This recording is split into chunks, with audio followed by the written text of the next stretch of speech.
उन्नत व्हायला देत नाही, त्याला ती संधीच देत नाही की त्याची उन्नती व्हावी. तो पुन्हा पुन्हा त्याच विचारांमध्ये, त्याच विचारांच्या चक्रामध्ये गुरफटत राहतो.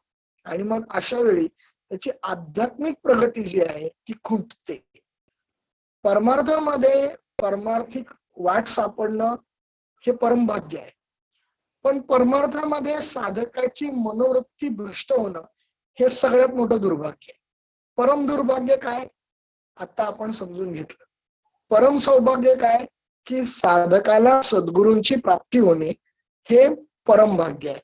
आपल्याला परम भाग्य माहित होतं, आपण गीता प्रवचन ऐकली, त्याच्यामध्ये पण आपण समजून घेतलं तद्विधी प्रणिपातेनाच्या निमित्तानं की सद्गुरूंची प्राप्ती होणे हे साधकाचं परम भाग्य असतं. मात्र साधकाचं परम दुर्भाग्य कुठलं, सद्गुरू असताना सुद्धा सद्गुरूंकडे त्याचं मन न लागता त्याच्या विषय विकारांकडे झेपा मारत असतं, तिकडेच ते आकर्षित होत असतं. आणि वेळ प्रसंगी सद्गुरूंबद्दल सुद्धा त्याच्या मनात शंका कुशंका वगैरे निर्माण होतात, संकोच निर्माण होतो, अहंकार निर्माण होतो. ही सगळी परम दुर्भाग्याची लक्षण आहे. भक्ताच्या मनामध्ये, गुरुभक्ताच्या मनामध्ये, साधकाच्या मनामध्ये अशा पद्धतीचं विचार येणं, अशा पद्धतीचे विकल्प येणं, अशा पद्धतीचे संस्कार जागृत होणं हे परम दुर्भाग्य आहे. हे फार वाईट, हे घातक आहे. हे एवढं घातक आहे की आपल्याला आपल्या आत्मप्राप्तीच्या मार्गामध्ये येणाऱ्या अनेक अडचणींची ही प्रवृत्ती जनक आहे. आपल्याला आत्मप्राप्तीची जी आपली ध्येय आहेत त्याच्यापासून विचलित करण्यासाठी माया प्रयत्न करतेच आहे, पण आपले संस्कार सुद्धा त्यात मागे पडत नाहीत. आपले संस्कार वेळोवेळी उफाळून येतात. अगदी सद्गुरूंच्या सुद्धा आपल्या मनाचे कुविचार, कुसंस्कार हे वारंवार उसळी मारत असतात. मग या परम दुर्भाग्याला कसं मात करायची, त्याच्यावर विजय कसा मिळवायचा हे आपण समजून घ्यायचं आहे. गुरुगीता सांगते की साधकाच्या जीवनामध्ये एकमेवा द्वितीय असं जर कोण असतील आणि ही एकमेवा द्वितीय प्राप्ती सद्गुरूंची साधकाला झाल्यानंतर त्यांनी अति अभिमान, अहंकार इत्यादी ज्या काही भय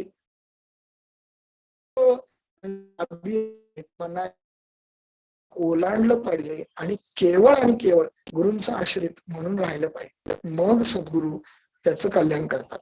आपल्यापैकी बऱ्याच जणांनी गुरुचरित्र वाचलेलं असतं, आपल्यापैकी बऱ्याच जणांनी दासबोध वाचलेला असतो, आपल्यापैकी बऱ्याच जणांनी ज्ञानेश्वरी, तुकारामाची गाथा असे धार्मिक आणि पावन ग्रंथ वाचलेले असतात. या सर्वांमध्ये गुरुभक्तीचं महत्व आपापल्या परीने सांगितलेलं आहे.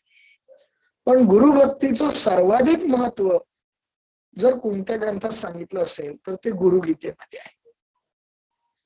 गुरुगीता ही मुळातच गुरूंना समर्पित असलेला ग्रंथ आहे. नावामध्येच गुरुगीता आहे. ही गुरुगीता का सर्वश्रेष्ठ आहे, तर आत्मा आणि परमात्मा यांचं ऐक्य साधून देणारी जी गुरुरूपी शक्ती आहे, तिचा आणि शिष्याचा संबंध, गुरूंचा आणि शिष्यांचा आदर्श जीवन प्रवास, गुरूंच्या कृपेची आदर्श महत्ती आणि शिष्याच्या कर्तव्यांची जाणीव ज्या ग्रंथाच्या वाचनामुळे होते तो ग्रंथ म्हणजे गुरुगीता. आपण पण आपल्या संप्रदायामध्ये गुरुगीता हा सर्वतोपरी मांडलेला आहे. गुरुगीता हा ग्रंथ आपण सर्वतोपरी मांडलेला आहे. साधारणतः 2005 साली गुरुगीतेचं प्रकाशन झालेलं आहे. गुरुगीता हा ग्रंथ 2005 मध्ये आपण प्रकाशित केला होता. भावार्थ गुरुगीता हे आपण आपल्या ग्रंथाचं नाव दिलं होतं.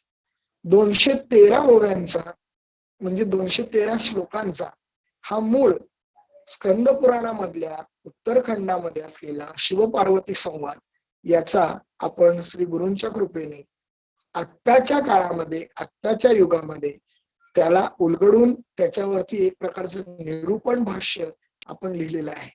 आणि हे भाष्य आपले सर्व साधक आपापल्या घरी वाचतात, आपापल्या घरी त्याचा अभ्यास करतात. काही मंडळींनी त्या ग्रंथाला अगदी देवघरात स्थान दिलेलं आहे, तर काही मंडळींनी त्या देवघरातल्या स्थानावरून तो अद्याप खाली उतरवलेलाच नाही. त्यांना तो वाचायला वेळच मिळालेला नाही. हे असं करू नका. सद्गुरू समजून घ्यायचे असतील, गुरु शिष्य संबंध समजून घ्यायचा असेल, गुरूंची कृपा ही किती अहेतुकी असते. आपण जे काही करतो त्याच्यामागे काही ना काहीतरी हेतू असतो, काही ना काहीतरी पर्पज असतो. परंतु गुरूंची कृपा हा एकमेव अशी शक्ती आहे की ज्याच्यामध्ये केवळ आणि केवळ कृपा करणे हाच एक हेतू असतो, दुसरा कुठलाही हेतू नसतो.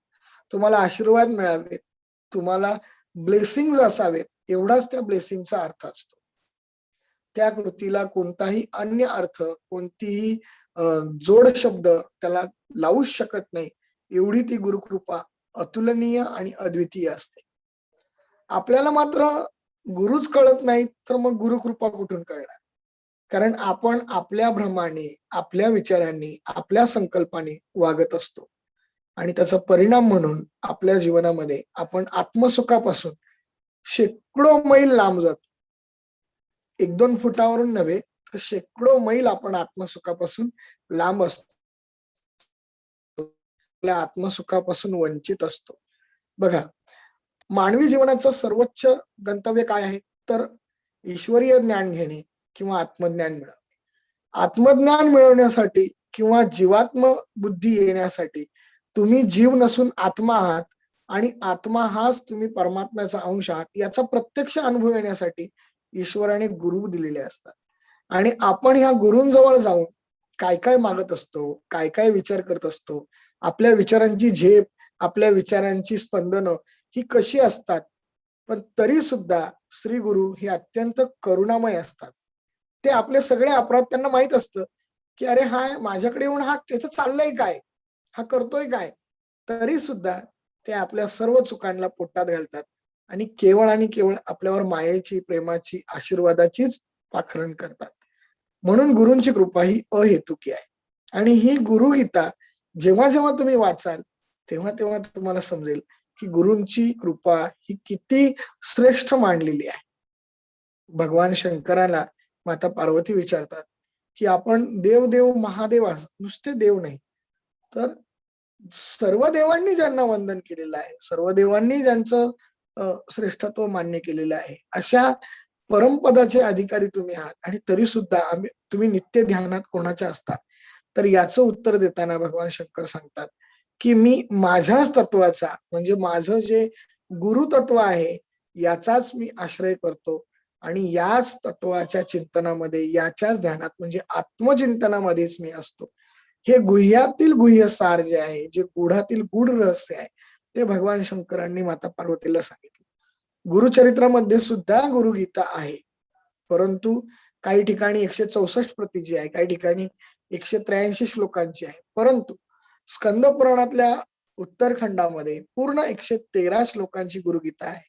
आणि आपण ही पूर्ण 213 श्लोकांची गुरुगीता ही श्रवणीय, ही पाठांतरणीय, ही वाचनीय मांडलेली आहे, आणि केवळ तिच्यावरच भाष्य लिहिलेलं आहे. त्यामध्ये गुरुचरित्रात आपल्याला सापडणारे श्लोक सुद्धा आढळतात.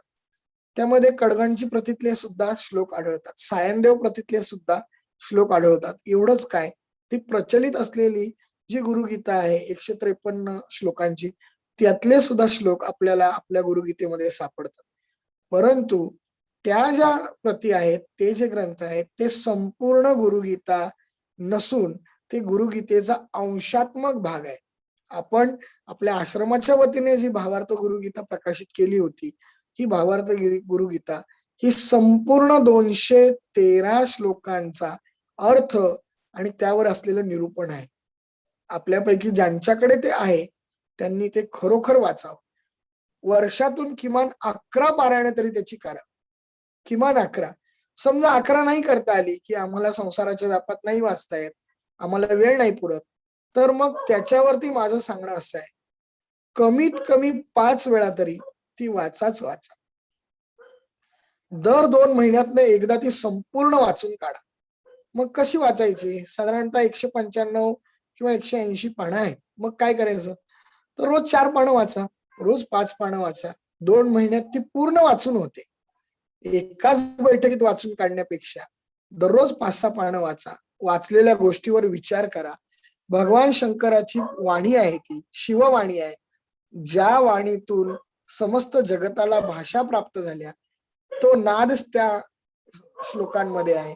तुम्ही ते वाचा, त्याचा अर्थ समजून घ्या, भावार्थ वाचा, त्याच्यावर विचार करा. आणि आपण शिष्य म्हणून योग्य आहोत का? आपल्या गुरूंनी आपल्यावर केलेली कृपा आहे, ती आपल्या जीवनामध्ये अखंड राहण्यासाठी आपलं वर्तन कसं पाहिजे, या सर्व बाबींवरती आपण विचार करायला शिका. संसार हा अत्यंत अनित्य आहे. आज आपण आहोत, उद्या नाही.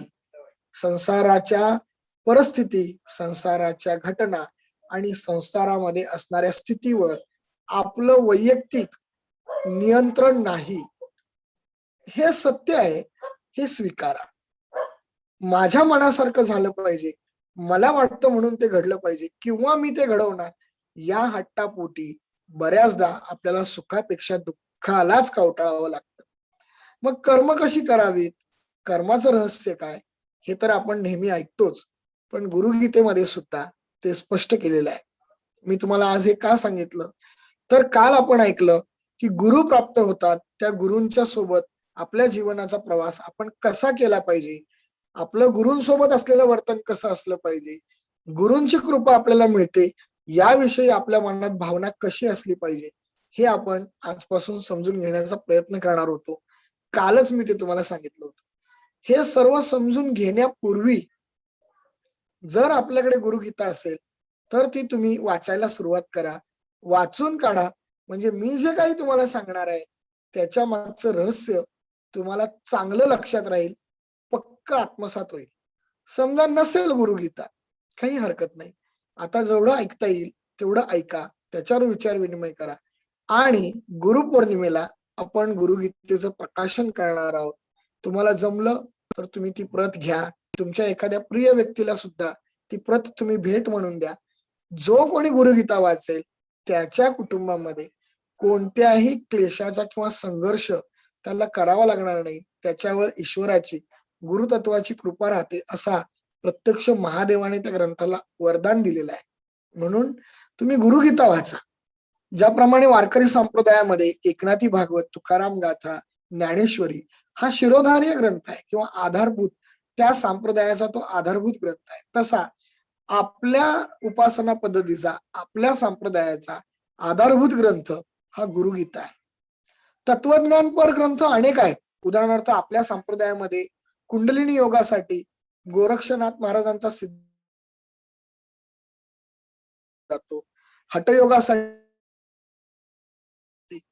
आत्मज्ञानासाठी तंत्र आणि शिवसूत्र शिकवलं जातं. पण हे ज्ञानपर आणि उपदेशपर ग्रंथ आहे. आधार ग्रंथ आपल्या संप्रदायाचा केवळ आणि केवळ गुरुगीता आहे. भावार्थ गुरुगीता हा आपला आधारभूत ग्रंथ आहे. जीवन तत्वज्ञान म्हणून आपण भगवद्गीता आणि उपनिषदांचा पुरस्कार करतो, परंतु आपल्या संप्रदायाचा आधार ग्रंथ जर कुठला असेल तर तो केवळ आणि केवळ गुरुगीता आहे. कारण गुरु शिष्य संबंध हेच आत्मज्ञानाचं मूळ आहे. अनेक प्रकारच्या अनेक व्यक्ती असतात. कोणत्या व्यक्तीचा जीवन प्रवास कोणत्या पद्धतीनं गुरूंकडे घेऊन जाईल हे अजिबात कोणालाही सांगता येत नाही. ते केवळ आणि केवळ त्या ईश्वरालाच माहित असतं. एक उदाहरण देतो तुम्हाला.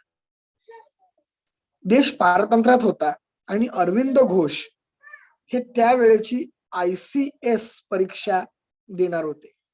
आता त्याला IAS चं रूप दिलंय, इंडियन ऍडमिनिस्ट्रेशन सर्व्हिसेस. परंतु त्यावेळेस इंडियन सिव्हिल सर्व्हिसेस या नावाने ती परीक्षा घेतली जायची. ICS ऑफिसर, पारतंत्र्यामध्ये ICS ऑफिसर म्हणजे सगळ्यात मोठी पोस्ट होती. आता सुद्धा IAS ऑफिसर ही प्रशासकीय सेवेतली सर्वात मोठी पोस्ट आहे. त्याचं जनक हे इंग्रज आहेत. भारतीयांकडे अशा काही पोस्ट वगैरे नव्हत्याच मुळात. त्या लॉर्ड मॅकॉले शिक्षण पद्धतीने दिलेले आहे. पण हरकत नाही, आता भारतीयांच्या त्या एवढ्या अंगवळणी पडलेल्या आहेत की तसल्या काही लेबलांशिवाय जीवन अर्धवट आहे या भ्रमामध्ये कोट्यवधी भारतीय जगत असतात. कोट्यवधी युवकांची ही स्वप्न असतात की मी IAS IPS होईल. त्यातनं अगदी हाताच्या बोटावर अगदी 200-250 मुलं होत असतात. आता ती कशी होतात, त्याच्या मागे कुठला आचार आहे, विचार आहे की भ्रष्टाचार आहे, त्या खोलात आपल्याला जायचं नाहीये. पण ही पद्धत ब्रिटिशांनी सुरू केली हे आपण आज समजून घेऊया. आता या पद्धतीनं त्यांनी ICS ऑफिसर होण्यासाठी अभ्यासक्रम सुरू केला. बरेच दिवस निघून गेले. अभ्यास करता करता त्यांना आता पूर्णत्व येणार अशा वेळी त्यांच्या जीवनामध्ये अनेक कटू प्रसंग घडले. माझ्या देशाबद्दल एवढा अन्याय का, हे विचार त्यांच्या मनात जागृत झाले आणि ते क्रांतिकारक झाले. चक्क त्यांनी घरामध्ये बॉम्ब बनवायचा कारखाना सुरू केला. त्यांची पत्नी मृणालिनी घोष यांनी आपल्या नवऱ्याला विचारलं, का हो तुमचं हे काय चाललंय? तिने सांगितलं, हे बघ, माझ्या आयुष्यामध्ये तुझ्यापेक्षाही अत्यंत महत्वाची अशी गोष्ट निर्माण झालेली आहे आणि ती म्हणजे माझ्या देशाला स्वातंत्र्य मिळवून दे. त्या माऊलीने त्यांच्या पायाला नमस्कार केला आणि तुमची सावली बनून राहण्यात सुद्धा मी स्वतःला धन्य समजेन असं तिने उद्गार काढले आणि आपल्या नवऱ्याला त्याच्या कार्याला तिने मनोमन पाठिंबा दिला. ही भारतीय स्त्री आहे. विचार करा, एकाच कुटुंबातले 3 क्रांतिकारक घडतात. सावरकर परिवार, एकाच कुटुंबातले 3 देशासाठी फासावर जातात.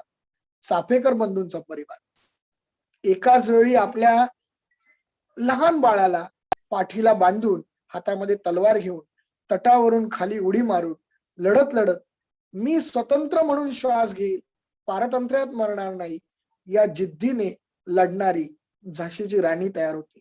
हे कशामुळे होतं? संस्कारी स्त्रीमुळे. स्त्री संस्कारी असणं फार गरजेचं. शहाजी राजे तांजावरला राहायला गेले.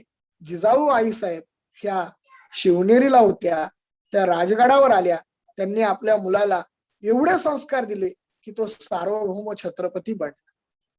1000 वर्षांच्या आक्रमणामध्ये शेकडो सिंहासन भ्रष्ट झाली. हजारो कुलस्त्रियांचं शील भंग झालं.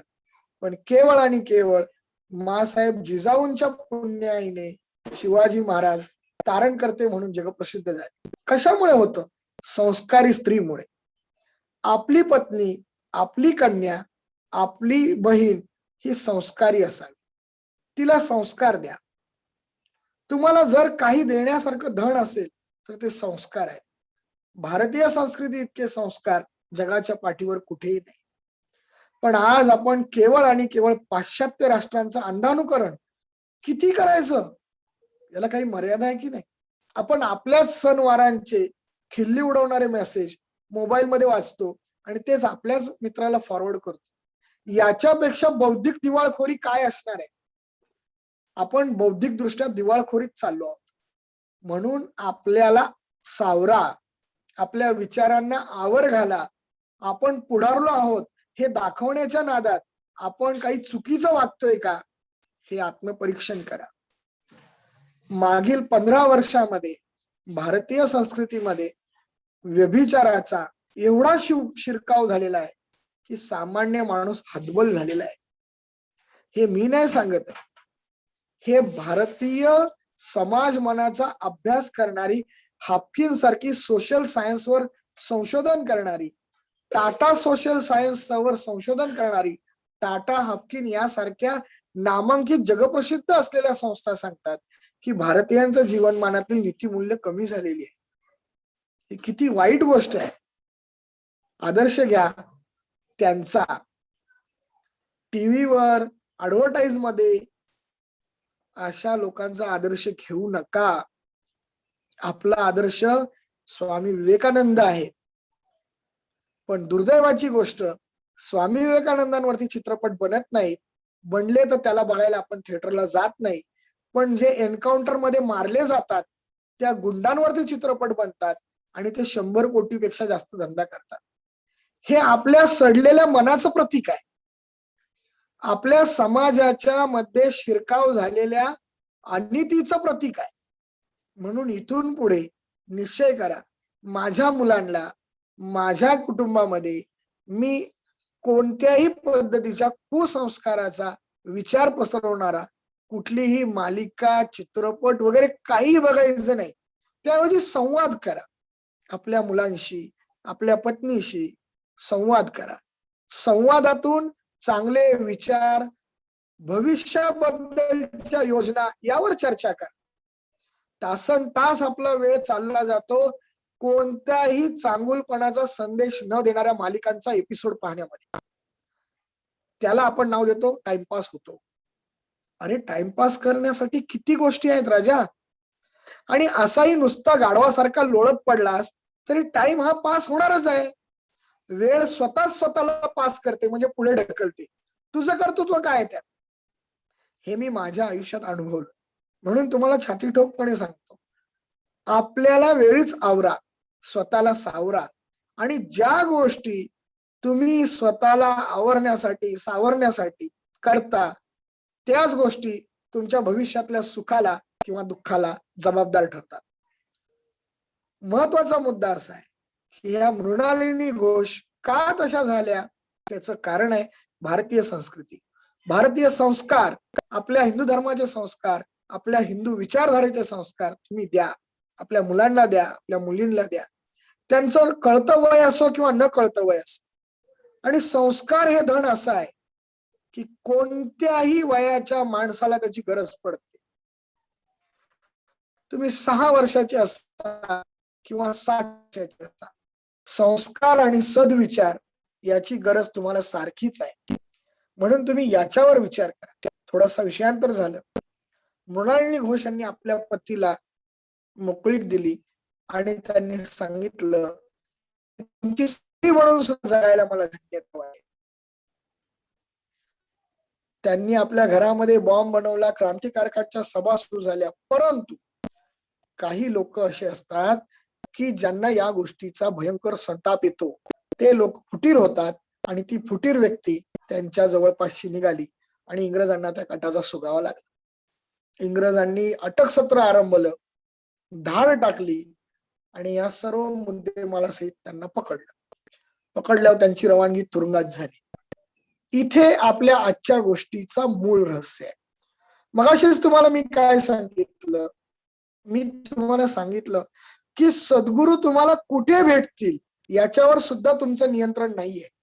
तुम्ही म्हणाल मी अमक्या आश्रमात जाऊन त्यांचे दर्शन करेल, तुम्ही म्हणाल मी अमक्या टीव्हीवर त्यांचा लाईव्ह सत्संग ऐकेल, तुम्ही म्हणाल मी त्यांच्या दर्शनाला त्यांच्या गावी जाईल. नाही, तुझ्या प्रारब्धात जिथे आहे तिथे गुरु तुझ्यासाठी पाठवला जातो. आणि ही दैवी योजना असते, ही ईश्वरीय योजना असते आणि त्यामध्ये तुझा आणि माझा कुणाचाही हस्तक्षेप होऊ शकत नाही. ईश्वरीय योजना अत्यंत अचूक, ज्याला आपण म्हणतो 100% परफेक्ट असते. ते ह्या गोष्टीतून शिका. तिथे त्यांची गोष्ट, त्यांची भेट लेले नावाच्या एका ब्राह्मण व्यक्तीशी झाली. आणि हे लेले वाईचे होते. ते अत्यंत ज्ञानी, वेदशास्त्र संपन्न, सर्व वेद विद्यांचा अभ्यास करणारे हे तर होतेच, ते प्रकांड पंडित होते. पण त्याही पेक्षा महत्वाचं ते एक योगी होते. तुरुंगासारख्या ठिकाणी त्यांची एका योग्याबरोबर भेट झाली आहे की नाही. अद्भुत गोष्ट. त्यांना शेवटपर्यंत कळलं नाही की हे योगी आहे. सामान्य माणसासारखं जगणं, सामान्य माणसासारखं बोलणं, कोणतंही अवडंबर नसणं योग्याची लक्षणं आहेत. कोणत्याही अवडंबराशिवाय प्रत्येक परिस्थितीमध्ये त्या परिस्थिती अनुरूप जगणं योगाची लक्षणं आहेत. भगवद्गीतेचा अभ्यास आपण जेव्हा करू तेव्हा तुम्हाला मी समजावून सांगेन. पण आज या कथेतून परत एकदा हे वाक्य लक्षात ठेवा. त्यांना शेवटपर्यंत कळलं नाही की हे लेले हे सद्ग्रस्त योगी आहे. पण एके दिवशी चर्चा निघाली आणि त्यांच्या वाणीनं त्यांना मोहिनी घातली. आणि मग योगी अरविंदांना वाटलं की अरे, मी तर एवढे दिवस मूर्खासारखे वाया घालवले. मी यांच्याशी आधीच बोलायला हवं होतं, मी यांच्याशी आधीच चर्चा करायला हवी होती, यांचं मार्गदर्शन मी आधीच घ्यायला हवं होतं. आणि योगी अरविंदांनी त्यांच्याकडनं योग आणि ध्यान क्रिया आत्मसात केली. योगी अरविंदांना तर अनेक दिवसांची शिक्षा होती. त्यांना त्या तुरुंगातून दुसऱ्या तुरुंगात टाकण्यात आलं. काही काळानंतर शिक्षा लागलेल्या कैद्यांची या तुरुंगातून त्या तुरुंगात शिफ्टिंग केलं जात. जसं एखाद्या पोलीस ऑफिसरचं किंवा महसुली अधिकाऱ्याचं किंवा बँकेच्या ऑफिसरची बदली होती की नाही, तसं तुरुंगातल्या कैद्यांची सुद्धा बदली होती. ह्या कैद्याची त्या तुरुंगात बदली, त्या तुरुंगातून ह्या कैद्याची बदली, असं सगळं चक्र चालू असतं. त्याला ब्रिटिश पासून ती परंपरा चालू आहे. मग कारण का, जर भारतीय एकत्र राहिले तर ते आतमध्ये सुद्धा क्रांती करतील, ही त्यांना भीती होती. म्हणून भारतीय कैद्यांना एकत्र ठेवायचं नाही, त्यांना फोडायचं. 5 जणांना दिल्लीला पाठवायचं, दिल्लीतल्या 5 जणांना इकडे पाठवायचं. म्हणजे भाषेचं अडचण, स्वभावाची मिळतं जुळतं घ्यायला इथे वर्ष 6 महिने जातात, तो परत दुसऱ्या कायद्यांना दुसरीकडे पाठवायचं. हे ब्रिटिशांनी त्यांच्या सोयीसाठी केलेले कायदे होते. अजूनही भारतीयांना तेवढी अक्कल आली नाही की त्या कायद्याचा अर्थ समजून घ्यावा. आपण भारतीय फार हुशार असतो. आपल्या मूर्खपणाची आणि हुशारीची किती तारीफ करावी ती कमीच असते. तर हे असं लेलेंना दुसरीकडे पाठवलं, योगी अरविंदांना दुसरीकडे पाठवलं. पण योगी अरविंद 3 गोष्टी विसरले नाहीत, जे त्या दिवशीच्या प्रवचनात तुम्हाला सांगितलं. ते गुरु काशीला जात असतात, ते काय सांगतात, तुम्ही सगळं विसरलं तरी चालेल, 3 गोष्टी विसरू नका. नित्य नियमाची साधना, नित्य नियमाची उपासना आणि सदाचरण. तसं लेलेजींनी त्यांना सांगितलं की अरविंद, तुला आत्मसाक्षात्कार हा माझा नेमक्या त्याही पुढे तू जाणार आहेस. फक्त 3 गोष्टी कर.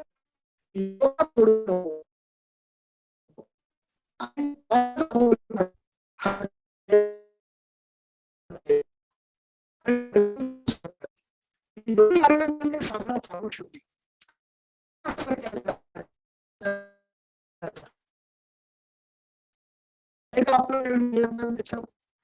भगवंतच आहे. गुरुंची भेट घेणं, साधना करणं, आत्मज्ञान होणं, हे कोणत्याही स्थळ, काळ, वेळ, परिस्थितीवर अवलंबून नाही, ईश्वरीय संकेताचं फळ आहे.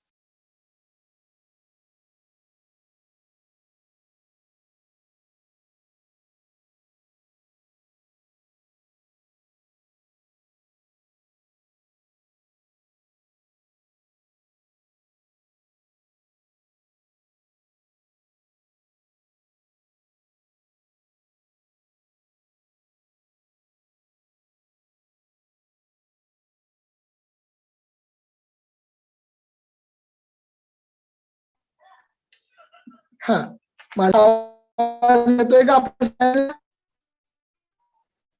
मध्येच रेंज चालली जाते ना इथे. तर मग माझे गुरुदेव मला असेच कुठे भेटले, असेच कसे सापडले, किंवा ते जवळ आहेत पण मी त्यांना ओळखू नाही शकलो, मी दुनियाभर भटकत राहिलो, हे असं का होतं? त्याचं कारण ईश्वर इच्छा. तुमच्या इच्छेने नाही काय होणार ते. कधी गुरु जवळ असतात पण आपण सद्गुरु शोधायला 100-100, 500-500 किलोमीटर भटकत राहतो आणि आपल्याला वाटतं हा हे खूप चांगले आहेत, हे खूप चांगले आहेत. आणि ईश्वरही मनात हसत असतो आपल्या या सगळ्या सावळ्या गोंधळाला. कारण हे ईश्वराच्या नियंत्रणाने होतं. कारण याचा संबंध हा ईश्वरत्वाशी आहे, जीवात लपलेल्या शिवाशी आहे, जीव ब्रह्म ऐक्याशी आहे. म्हणून त्याच्यावर नियंत्रण फक्त त्याचंच आहे. तुमचं, माझं, परिस्थितीचं, काळ वेळेचं बंधन, नियंत्रण गुरुकृपेला नाही, अवस्थेला नाही, साधनेला नाही. पक्क लक्षात ठेवा. आज एवढंच. आपण सर्वजण सत्संगामध्ये सहभागी झालात, आपल्या सर्वांचे खूप खूप आभार, अभिनंदन. राहिलेलं उद्या ऐकूया. बरोबर 8:15 आपण सत्संग सुरू करू. आज मला थोडा अटेंडन्स दिलगिरी व्यक्त करतो. माझ्याकडे काही लोक आली होती आणि त्यात वेळ कसा जातो कळत नाही. तसं तर मी इथे येऊन थांबलो होतो काल भैरवाच्या मंदिरामध्ये, आणि आता बरोबर 8:55 झालेली आहे. उद्या बरोबर आपण 8:15 सुरुवात करायची आहे. आपण सर्वजण सत्संगामध्ये सहभागी झालात. पुन्हा एकदा धन्यवाद. उद्याचा विषय आणखीन चांगला आहे. आज जे ऐकलं त्यापेक्षा उद्या आणखीन चांगलं ऐकायला मिळेल कदाचित. परत एकदा गुरु तत्सत कल्याण वस्तु.